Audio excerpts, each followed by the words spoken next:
تو قلم بھی تو، لوح بھی تو قلم بھی تو، تیرا وجود الکتاب، گنبد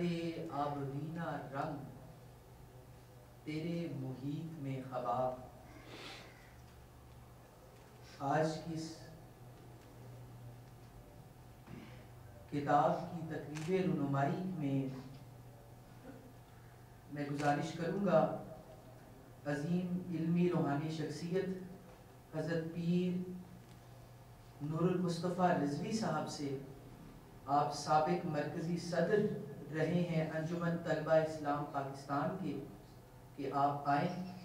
اور آج کی اس خوبصورت کتاب کے بارے میں بات کریں۔ آپ کی تالیوں میں حضرت پیر نور المصطفیٰ رضوی صاحب۔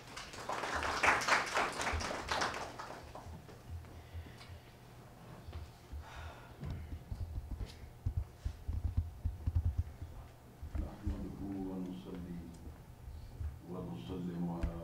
رسوله الكريم وهو بالمؤمنين رؤوف رحيم أما بعد أعوذ بالله من الشيطان الرجيم بسم الله الرحمن الرحيم إن الصلاة تنهى عن الفحشاء والمنكر صدق الله مولانا العظيم۔ صدر محفل جانشین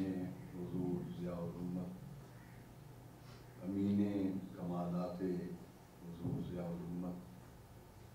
حضرت پیر محمد امین الحسنات شاہ صاحب قبلہ دامت برکاتہم العالیہ، زیب سجادہ درگاہ مقدسہ ڈیرہ شریف، معزز و محترم مہمانان گرامی، سامعین کرام، میں یہ خوش نصیبی سمجھتا ہوں کہ آج مجھے ایک منفرد اسلوب تحریر سے منصہ شہود پر آنے والی ایک عظیم تحقیقی کاوش، جو اس موضوع پر انتہائی عرض کے ساتھ یہ کتاب لکھی گئی، تحریر کی گئی، بڑا ہی منفرد موضوع ہے کہ ہم قرآن مجید کی آیت مقدسہ اور حدیث مبارکہ کی روشنی میں اسلام کی تعلیم کا یہ نمایاں پہلو ہمارے سامنے آتا ہے کہ نماز بے حیائی اور برائی سے روکتی ہے۔ اس آیت مقدسہ کے فوائد، ثمرات اور برکات حاصل کرنے کے لیے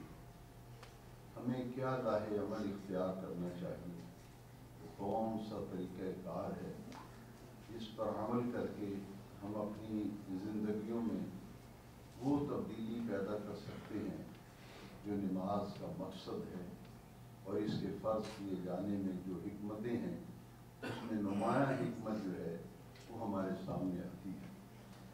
میں اس کتاب کے مؤلف فاضل جلیل حضرت مولانا محمد اسلم صاحب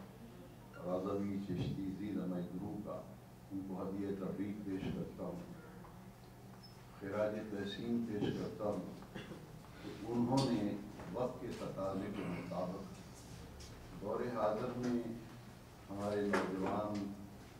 دین کو جس سطح پہ سیکھنا سمجھنا چاہتے ہیں، بہت سے کم لکھنے والے ایسے ہیں جن کی لکھی ہوئی جو عظیم کاوشیں ہیں ان سے نوجوان نسل بیرا برق ہو سکے۔ اس کتاب کا ایک خاص پہلو جو مطالعہ کے دوران میں نے محسوس کیا ہے کہ آج کے دور میں دین کو سمجھنے کے لیے جس لیول پہ ہمارا نوجوان سوچتا ہے، اور آج کے دور میں جس چیز کی ضرورت ہے، جس کی نوجوانوں کو جستجو ہے، طلب ہے، آرزو ہے،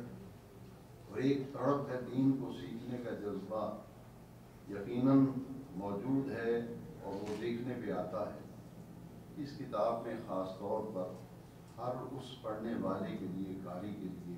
تشفی اور تسلی کا سامان مہیا کر دیا گیا ہے